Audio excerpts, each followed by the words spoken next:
my pleasure to present my story today to all of you.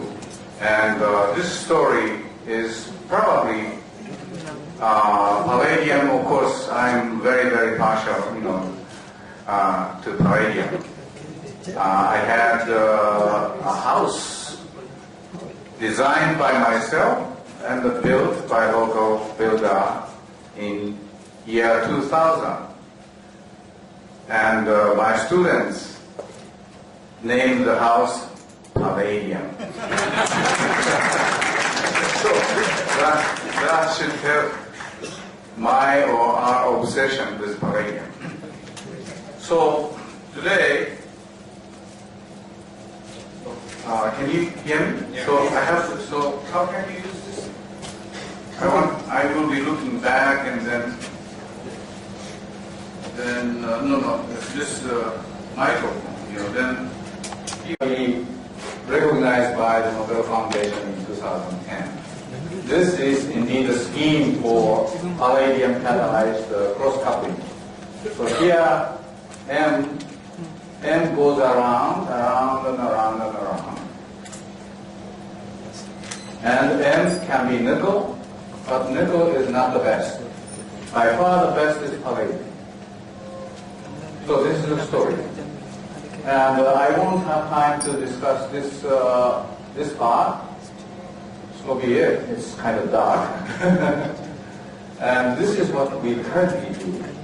And we are very much excited about this catalytic asymmetric carbon-carbon bond forming reaction. Almost totally unprecedented in history. But maybe next time. So what I'm showing here is something I started thinking about when I was a second-year graduate student at the University of Pennsylvania, a fantastic school with a fantastic curriculum back then.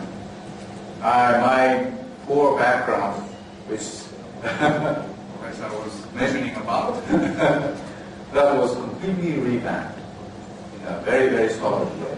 That was absolutely necessary, what I would call my fourth step of my career, fourth stage, seventh stage. Seventh stage because 10 million is a 10 to the 7th people, 10 to the 7th.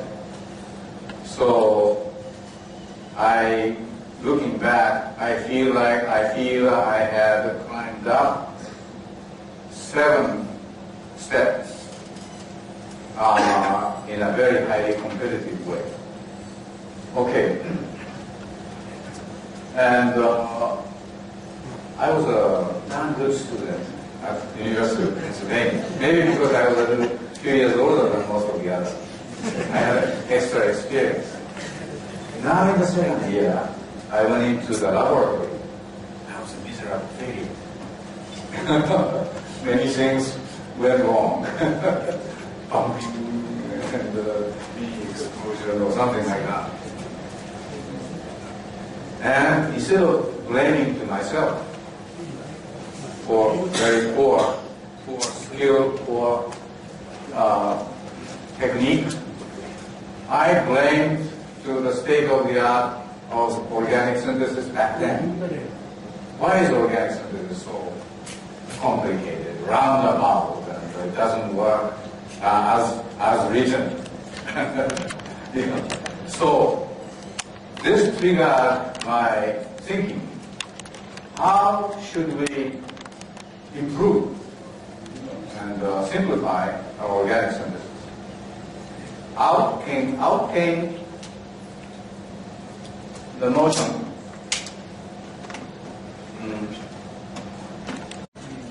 coupled in a Lego game-like approach to produce this. So I thought. Okay, and actually, in the end, so that was in fact 62. I started working rather semi-seriously 6 years later, 1968, when I was an assistant to Professor Brown at Purdue.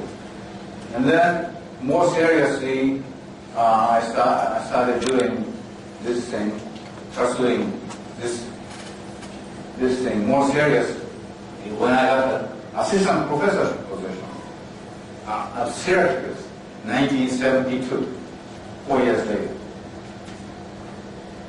And so in 1972, Professor Tamao at the Kyoto University reported that nickel can be a very good catalyst for doing this kind of thing with the Grignard reagent, magnesium here.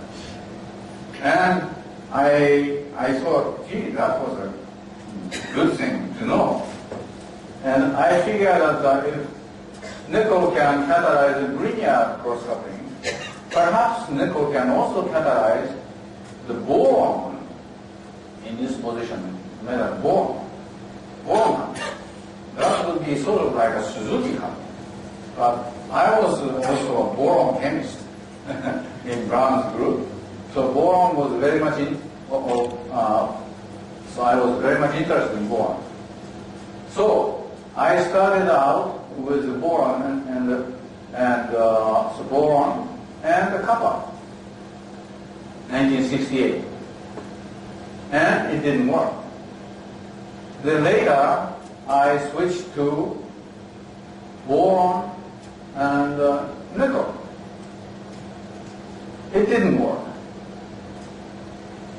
And finally in 1976, I switched from boron to aluminum. Maybe boron is not so reactive, but in this row, as you go down, they become larger and more reactive. So aluminum might be a better choice.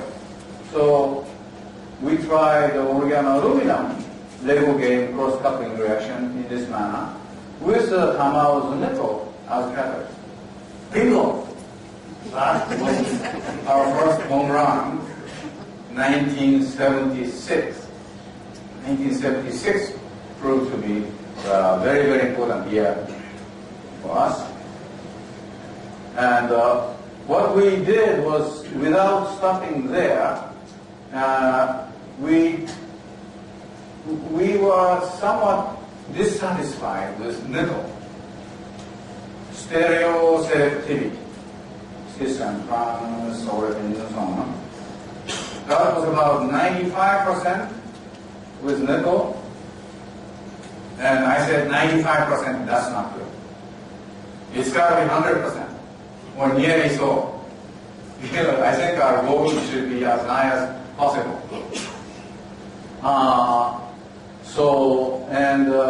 Let me just show you.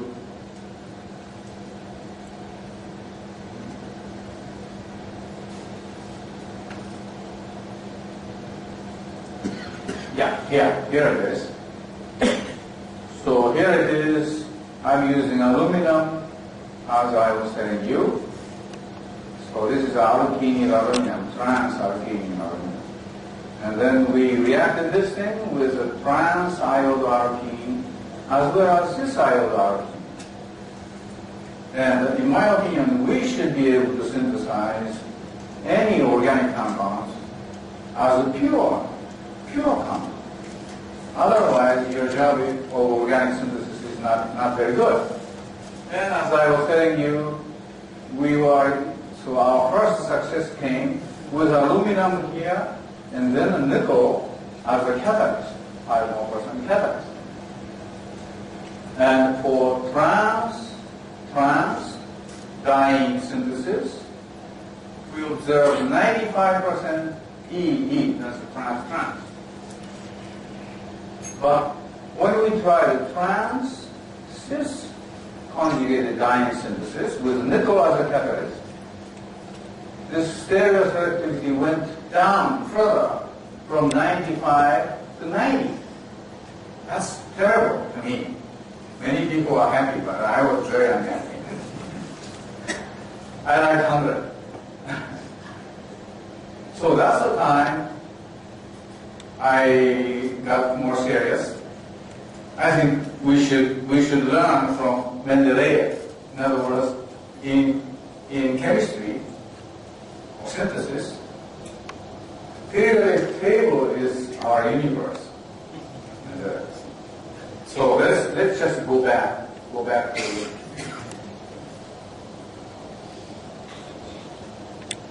periodic table. Here it is. This is a wall, 3-4-story high wall, on the side of the Mendeleev Institute in St. Petersburg. When you go get a chance to visit that place, St. Petersburg, I urge you to take a look at this. So this is Mendeleev's periodic table. And but I think we should go back even further. Yes. As you know, this is the universe, our universe. 111 elements so far. The number may increase very slightly, but chances are that the new ones are likely to be radioactive. Those we probably shouldn't be serious about in terms of organic synthesis. So, but this is our universe. I mean, this is our limit. We cannot spin out and no space rocket and so on. Someone hit by Japan and hit some star and came back and didn't find anything new. 110 is still the limit. Okay, but 110, so what Mendeleev's teaching is that we should consider them all. We should consider them all.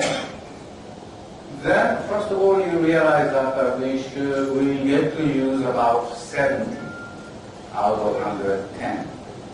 Nearly 40 are not readily usable in organic synthesis. What are they? Well, here is the number 84 polonium, Madame Curie's element. From here on, all these are red, and then here as well. Red means radioactive, 26 of them listed here. There's technetium as well. We shouldn't, we cannot readily use them in organic synthesis safely, so we get rid of them. And there is the 6, as you know, these are inert gases, and very difficult to make use of inert gases, whereas a inert medium, okay, that's okay, but not as a reagent.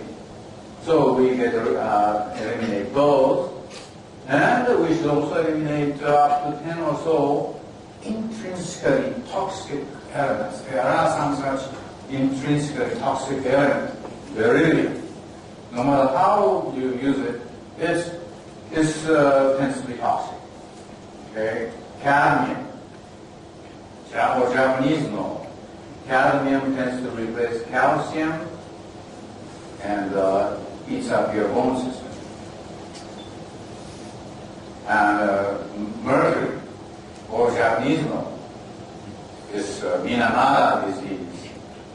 No matter how you use mercury, then it tends to generate this deadly toxic mercury derivative compound, dimethyl mercury, and so on. Barium is not toxic. Lead, tin, John Stille's tin is pretty toxic. So, as much as possible, we should not use this. And AS. So by the time you avoid these, then we're still left with about 70 elements that we can consider, that we should consider. So that's my notion. So 70 elements. All 70 so-called organic elements, hydrogen, carbon, these things, there are only about 10 of them. 10 or 11 organic compounds contain these elements, so we must consider. Okay, we must consider. There's about 10 of them. And then these blue ones, about 20, a little more than 20 of them. These are so-called main group metals, already metals. But they are relatively cheap, inexpensive, and they are relatively safe. Alkali metals, alkaline earth metals, and so on. And there is zinc, boron, aluminum.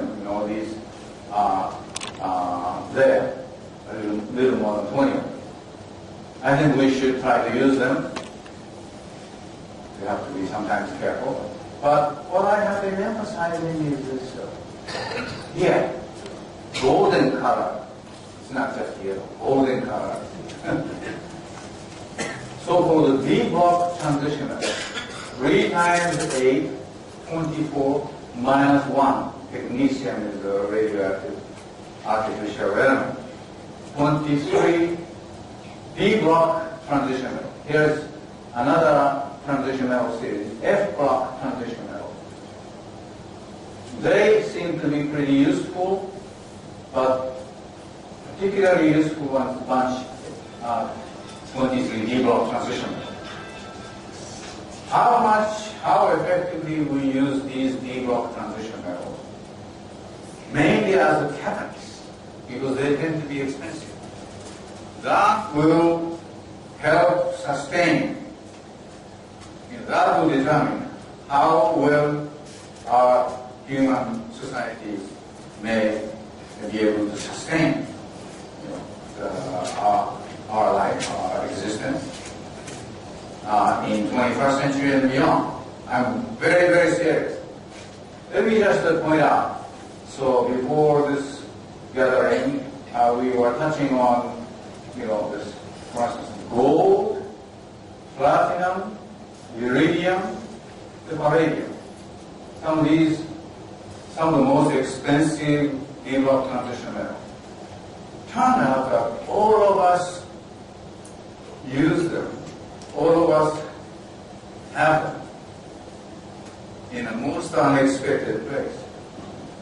I'm sure some of you know. At the bottom of your automobile, even if you don't have an automobile, you take a taxi. Every car must have some minuscule quantity of these most expensive metals. So this is an emission control device, guaranteed to work for 150,000 miles or something like that. So your exhaust gas just comes around and pass through, and then this will convert CO into CO2 and whatever into more benign gas. You don't have to have it. Even if you don't have a car, when you get on a car, it's there. So this is a very actually eloquent, persuasive example of the use of D block transition. And I want you to note that here you have a palladium. And the question is, why are these D block transition metals so useful as part of the reagent, especially as a catalyst? And this is one thing I want you to clearly learn and memorize and remember and use. Well, some of you already know, but I have been asking around. I won't test, these prestigious-looking audience, but I will go ahead and tell you. There are two main reasons why we should use D block transition metals. So D block transition metals are simultaneously acid, Lewis acid, with empty orbital without any electron. Now it's getting a little specialized. Stay with it. And a base with a pair of electrons. Empty orbital. The empty orbital represents Lewis acidic site. And filled with an orbital with a 2 electron. So for the filled non-bonding orbital represent the Lewis basic site. So D block transition metals can serve simultaneously as Lewis acid and the base. Acid and the base, simultaneously. This is a very, very important property of D block transition. Okay, so let me me just go and further explain. So, when I spoke of Lego game approach, obviously what was known, very well known, is Grignard reagent chemistry. Grignard, as I told you, if you have magnesium X here and then halide, they should react because minus R1 and plus R2 should have a bond, between R1 and R2. But, and thermodynamically, there are in chemistry, any chemical reaction, two things are fundamentally important. One is thermodynamically, they must fulfill a thermodynamic condition. In other words, overall, it should be downhill, or from here to here, downhill. Okay? And that requirements are reasonably well met. As long as you have this Lego game type approach reaction, because this metal, most electropositive and most electronegative X, this MX formation will drive the reaction from left to right, almost invariably. Many people say that NEGISHI, Suzuki, SK, and other, their reactions are not green because they use metal here. And heck and others, they are greener. Give me a break. We say, because we use metal here, metal will do many things, but one of the most important, the fundamental is that because we use metal, this reaction, Lego game cross-coupling, it is almost essentially guaranteed to be thermodynamically down here. So we can readily fulfill this fundamental requirement. But in reality, these are 10 or so representative organic group containing organometals and organic halide, and you mix them, close to 100 different ways, you don't get a desired product here. Why? Well, here you do get in some cases, but reaction is very messy, not very useful. Light pink is yellow.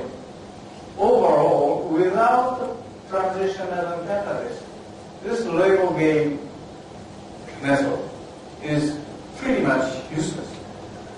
That was a Grignard chemistry. Grignard was the first Nobel Prize winner for the work in the area of organometallic chemistry. His was magnesium. Okay, so, but today I can show for the same matrix, almost 10 by 10. As you can see, much greener. In other words, things work in most cases. Look at this. No catalyst, palladium catalyst. That's the power of palladium catalyst. And what is palladium catalyst doing? Well, thermodynamically, with or without catalyst, the reaction should go. So the problem is the kinetic. So catalysts are to lower the kinetic value of the chemical reactions as by definition. So that's where palladium catalyst comes in. Okay, and there are some trouble areas still. This is somewhat troublesome. This is a pretty bad area. But luckily, we don't need to do this. The products obtainable by this reaction, you can obtain by shifting the point of carbon-carbon bond configuration one by one position. So this is very green. These are mostly power. So that will provide a good solution. Anyway, so let me just go back to the origin for the moment. So here, okay. So now we use palladium as a catalyst, and we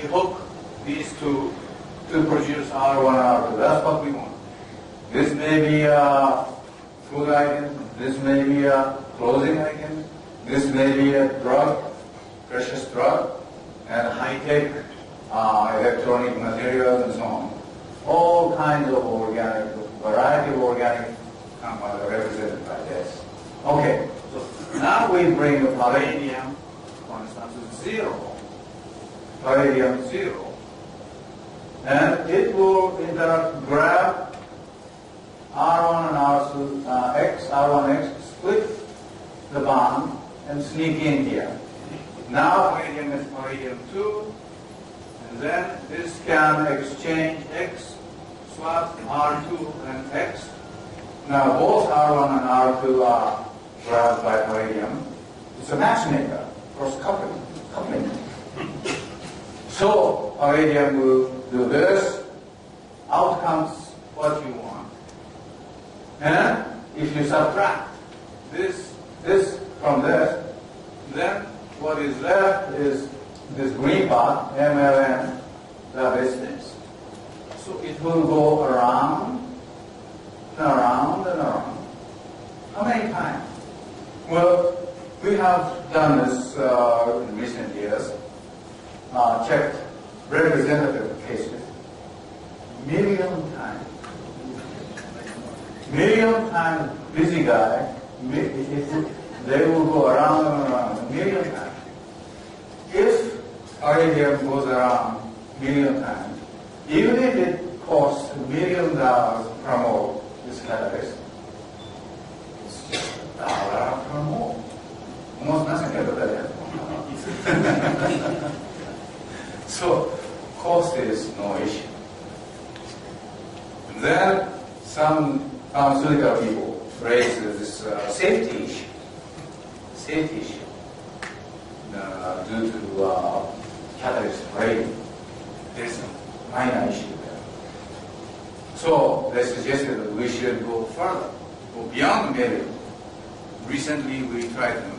And this time we didn't achieve this billion level, 10 to the 9th level in all cases, but in maybe about half the case. So we checked the limit. In some cases it's 10 to the 7th, others 10 to the 8th, and in some others, indeed, we reach 10 to the 9th. That's a billion. So catalytic cycle, billion cycle. Amazing. No wonder they can put expensive palladium, platinum, iridium underneath your car and still sell and make money. And the catalyst will work over 150,000 miles. Very, very highly effective. Amazing. Okay, anyway, so I hope you understand. In other words, catalyst will lower the kinetic barrier. And it will sort of go around the hill, then work it, but it will go around and around. And the activation, kinetic activation energy is like teens. So the reaction is very fast. Okay, so that's the essence of this thing, and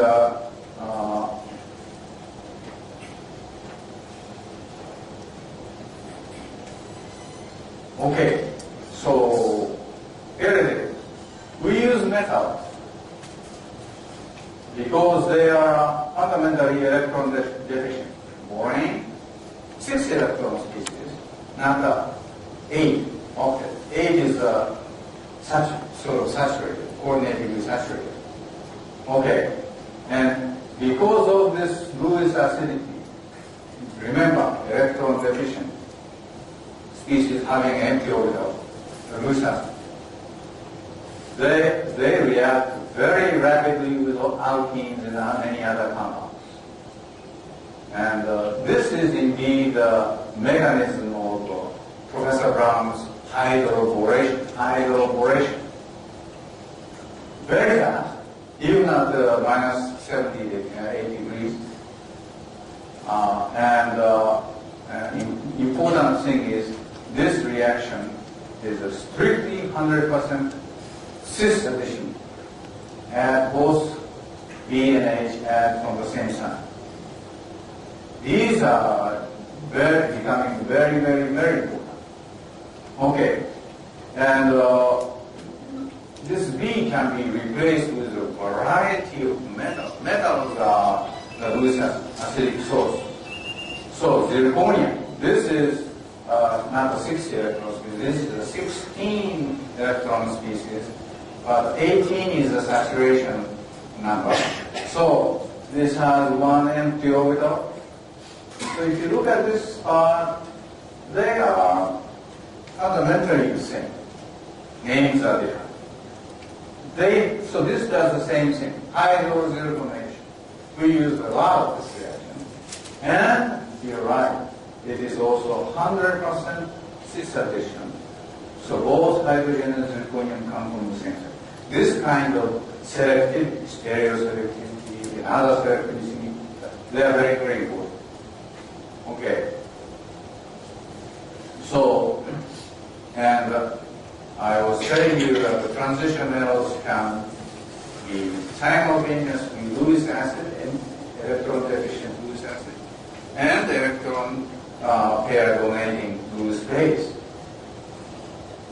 Why the simultaneous presence of these two, acidic and the basic side, so important? This is one of the most technical problems I go today. So please listen to me carefully. Okay, so it turned out that actually first came Fukui. He was doing this with paper and pencil during World War II in early 40s, right? And he finally won the Nobel Prize with the Royal Hoffman in 1981. So his is called the frontier orbital theory. The frontier orbitals are shown here. So here is olefin frontier orbital. So olefin has carbon-carbon single bond, one bond. So then, as you know, olefin has a carbon-carbon pi bond. Pi bonds are shown here in dark. Okay, but what we must never forget this day and age and beyond in the future is the presence of the so-called pi star orbital. There is one higher than that, shown in the butterfly shape here. Okay, with this plus minus symmetry. This pi star orbital is the lowest unoccupied, in other words, empty orbital, unoccupied orbital. That's the frontier orbital. This is the Fukui's frontier orbital. And so what this can do is, okay, so here is palladium, for instance, empty orbital and the filled non-bonding orbital here. So these two will provide, this is a 2 electron containing pi orbital, provide 2 electrons from bottom to up interacting with this empty orbital there. That's a one-way 2 electron process. Turned out, one-way 2 electron process is a very kinetic, high kinetic barrier process. It's not good. It's not good. Why transition metals can serve as catalysts so well? Because they are two swords, they have two knives, two guns. Okay. So this one, as this one accepts 2 electrons, they can back donate from top, now this time outside, top to top, down, top, down, top, down. 2 electrons go down outside, 2 electrons go up inside. This is called a synergistic bonding scheme. In this way, they avoid charge separation and high kinetic play, because charge separation in one direction is cancelable, essentially cancelled by the charge separation in the opposite direction.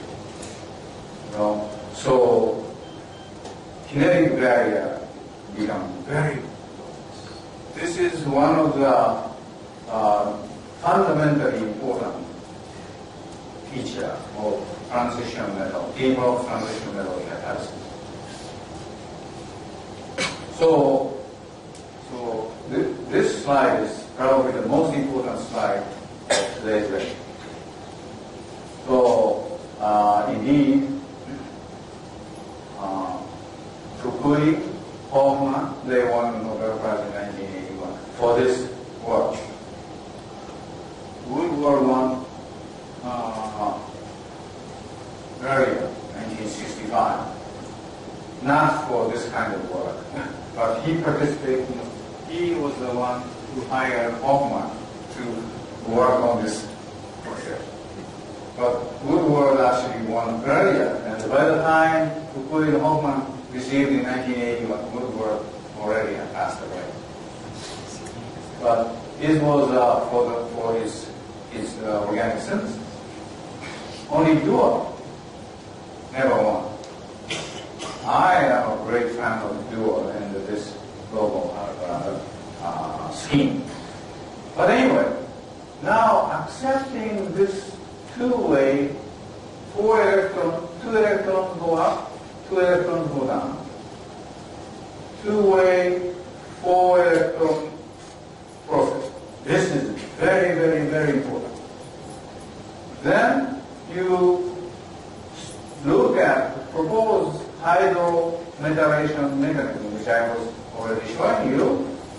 Now you see this 2 electron, dark 2 electron, and the empty orbital. This triangular region is dead same as this synergistic bonding scheme. Am I right? Dead same. Yeah, I'm not omitting this back row, but that is there. So this triangular part is dead same. Only difference is here in synergistic, just working high complexation, we use this butterfly-shaped 2 electron containing orbital. Now, in hydroboration or hydrometallation, you have to have metal hydride with the 2 electrons here. So you can replace this butterfly with this metal hydride, as shown here. Then you have 2 electrons go up, 2 electrons of the sigma orbital go down. From molecular orbital, frontier orbital, 0 point of view. These two are equivalent. No wonder hydroboration is the same addition.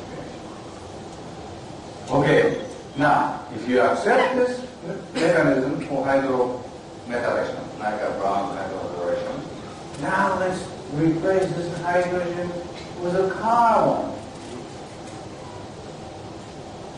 This triangle is the same. This sigma, we have replaced this sigma orbital, 2 electron containing, with this sigma orbital. There are degree issues, degree differences. Fundamentally, they are the same. No one, so we can have very nice, very versatile carbometallation. This is the term that I coined in 1978.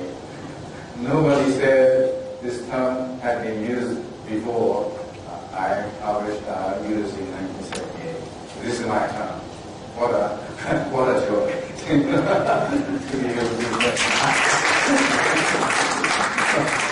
I was joking, but maybe halfway serious.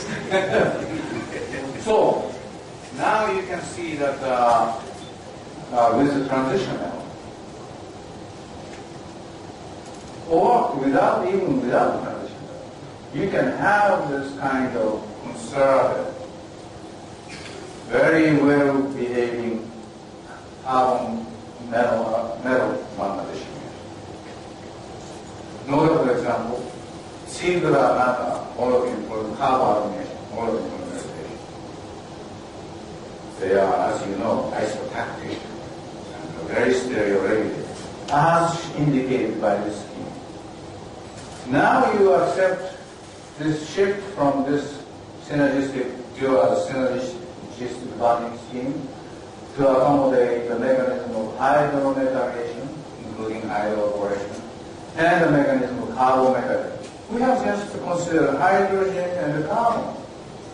There are close to 70 other elements, remember, we can begin to consider.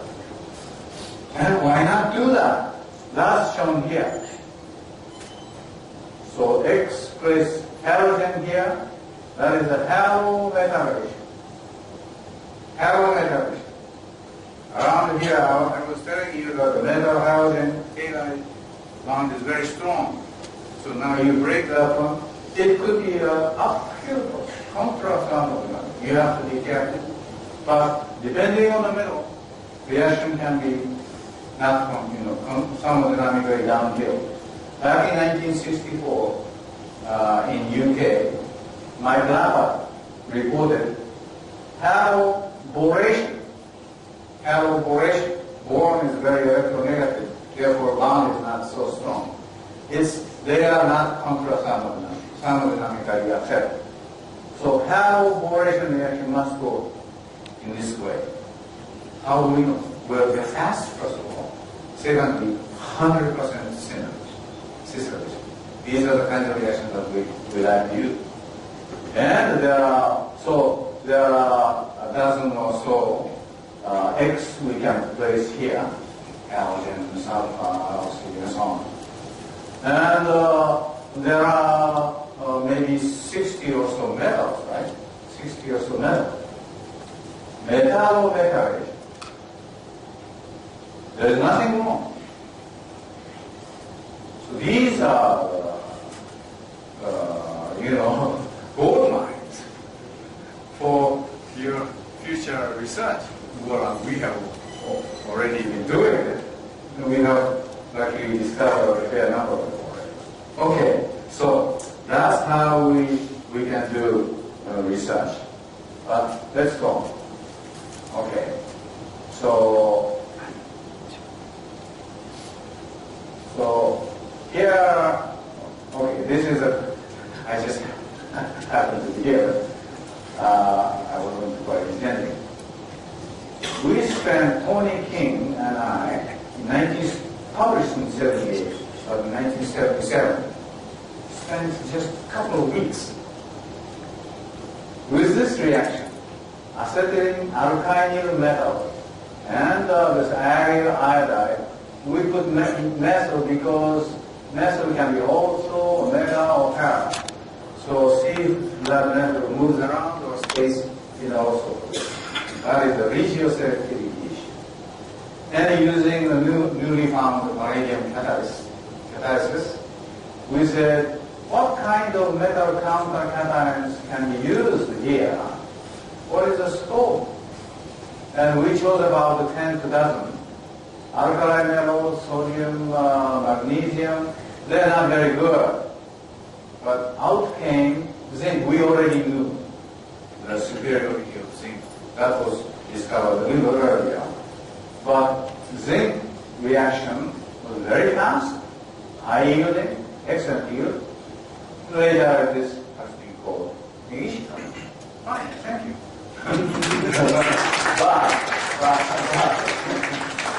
Mercury, well, who should use mercury? Well, actually, Professor Hepkin was using mercury earlier until he's a rocky one. But out came boron. Out came boron. In this way, we were generating borate. Reaction was slow compared with the zinc reaction. But slowly, when we heat it, reflux THF to the same level. This was our discovery, 1977, published in 1978. For some reason, it became Suzuki Cup. It was strange. But Suzuki is also around the cycle, and we are otherwise friends. So. But he never acknowledged our earlier contribution. For that, I'm critical. But now it's one of the most widely used. But this is the first choice. Ours is the last choice. When everything else fails, our reaction is likely to work. Many people have sent me thanking letters. We tried this, we tried Suzuki, we tried and this and that, all failed. Finally, we tried NEGISHI, NEGISHI. What? I was able to complete my PhD. Photosynthesis and so on. Anyway, and aluminum and the silicon over here, we tried long before he tried, but not very good. But we also found the silicon. Swept them all in a couple of weeks. Anyway, so time to wind up. Okay, so I already told you about the very high median turnover number. Now, in some select cases, we can reach 10 to the 7, 8, 9. Amazing reaction. And I'd like to conclude my talk. Well, of course, this method should be applicable to many cases. The majority of cases where you want to form carbon-carbon bond. We have tremendous confidence. And as shown here, and what there is in the, we form the carbon single bond here. And in a very quick way, I don't have time to discuss that. But so here is Yoshihishi's microlactone. We took together this part in a hurry, as shown here. So here we have a carbon-methylation reaction. Otherwise, cross-coupling. Okay, so I don't need to explain some details as shown here. And but here it is. Conjugated trimer. Okay. So each one can be trans or cis, E or Z, EEE, ZEE, like this. So 2 times 2 times 2, 8 different stereoisomers possible. And using our cross-coupling technique method, we were able to synthesize all 8 of them in excellent yield and isomerically pure, stereoisomerically pure compound. And these above detection level of purity, greater than 98% purity, crude before purification. You can further clean up if you want. So by cross-coupling, we can get all these separate, specific isomers pure as a crude reaction is pure. That's the beauty of cross-coupling. And these are easy when the middle double bond is trans E. Okay. And let's go on. So here is the 5th and the 6th one. Now we are dealing with Z, the cis bond, double bond, in the middle. They are somewhat more difficult. Well, so the literature, but there are a couple of examples. So, crude before purification, you can further clean up if you want. So by cross-coupling, we can get all these separate, specific isomers pure as a crude reaction is pure. That's the beauty of cross-coupling. And these are easy when the middle double bond is trans E. Okay, and let's go on. So here is the fifth and the sixth one. Now we are dealing with Z, the cis bond, double bond, in the middle. They are somewhat more difficult. Well, so the literature, but there are a couple of examples. So,